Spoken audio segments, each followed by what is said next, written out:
Une main de fer dans un gant de velours. Karima Brick. On va parler maintenant avec Nick Payne de Joe Biden. Je le disais, qu'il persiste et signe. Il veut être toujours le candidat pour la présidentielle américaine, malgré son débat raté, malgré toutes les rumeurs entourant son état de santé. Bonjour, Nick. Bonjour, Karima. Alors oui, il est allé donner une entrevue George Stephanopoulos sur ABC, M. Biden. C'était l'entrevue avec un grand E pour se réhabiliter, que tout le monde attendait, dans le suspense. C'est raté.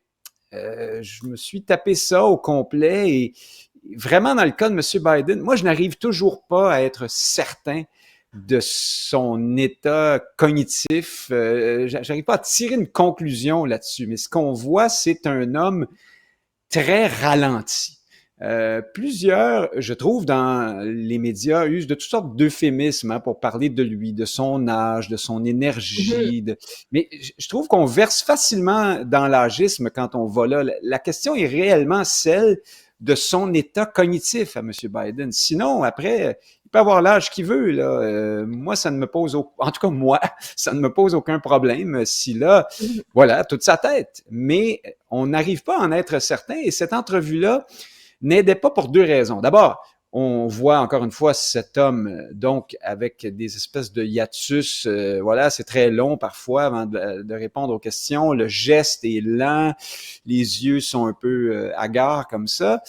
Mais aussi, il était plutôt combatif et il était très politicien. Donc souvent, il répondait un peu à côté des questions.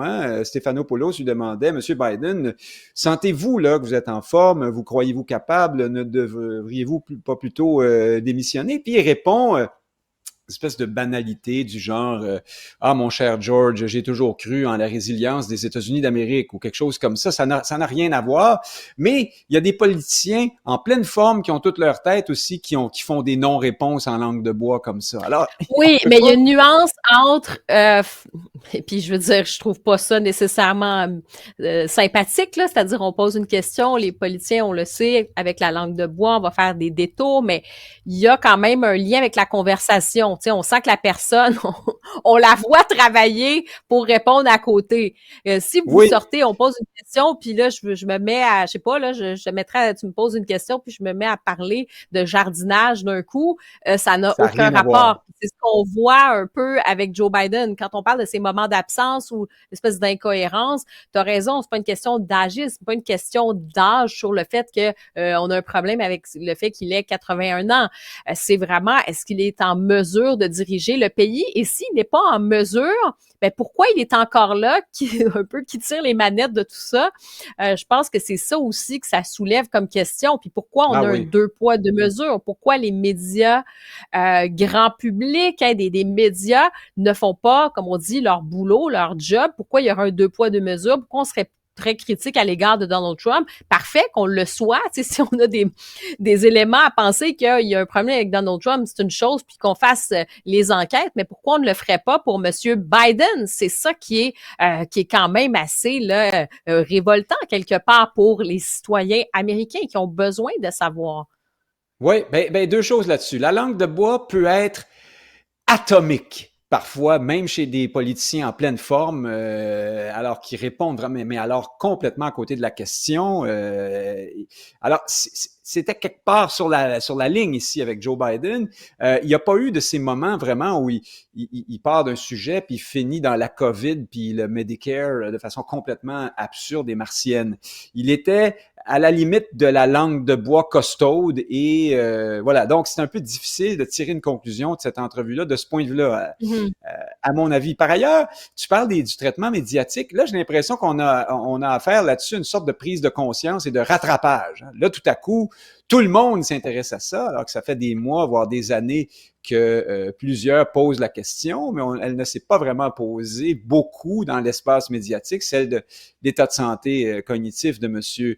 Biden. Et là, oui, on peut entrevoir un biais. Là, à l'heure actuelle, si on ne se fixe sur les jours présents, c'est vrai qu'on met beaucoup l'emphase sur M. Biden. Et là, on peut presque voir ça sous un autre angle. C'est intéressant de voir que si votre candidat à la présidentielle, que vous êtes républicain, que votre candidat est une espèce de pervers narcissique qui dit un peu n'importe quoi sur un peu tout, ben c'est correct. Mais si vous êtes démocrate et que votre patron a l'air d'en perdre des bouts, c'est la fin du monde.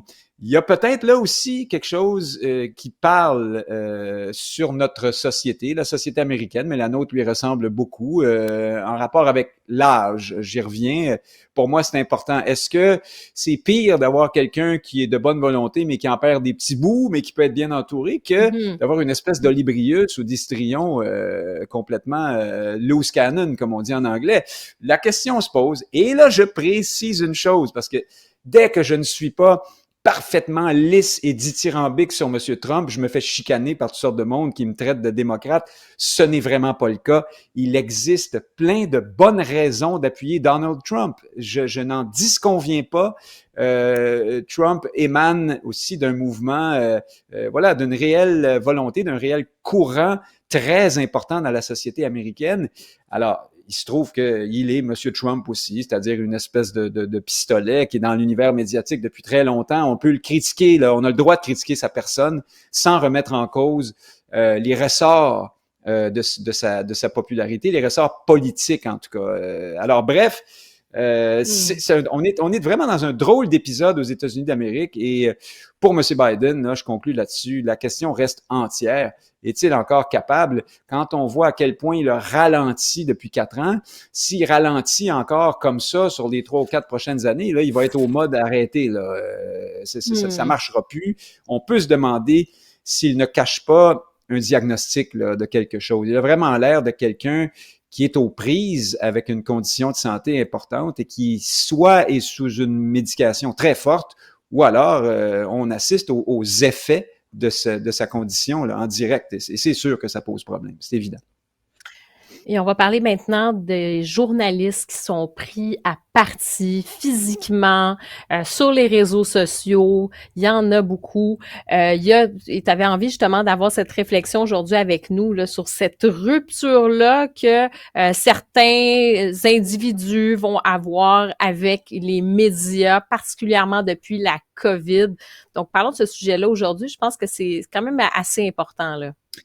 La COVID a exacerbé quelque chose et évidemment, si on veut traiter de ce sujet-là, il faudra 2 ou 3 chroniques entières pour en parler, là, mais je prends le point de départ d'aujourd'hui. C'est Paul Larocque, notre collègue, qui, après avoir partagé l'information sur Yves Poirier, qui s'était fait plus ou moins physiquement accosté ou agressé par des manifestants là, des camps de pro-palestiniens à Montréal. Paul Larocque partage l'information en disant il faut s'attaquer à ce problème. Les journalistes n'ont pas à être agressés comme ça. Dans ce cas-là, je pense que M. Larocque avait été arrosé là, devant la police qui n'a rien fait, mais des fois c'est plus dur, plus physique que ça. Là. Et donc, quelqu'un répond à Paul Larocque. La réponse habituelle, hein, c'est-à-dire vous avez, vous les journalistes, participé à le fameux narratif, hein, donc ce récit qui vise à nous cacher la réalité, créé par je ne sais qui, au bénéfice d'on ne sait qui non plus. Donc, on ne vous aime plus, vous n'êtes pas crédible.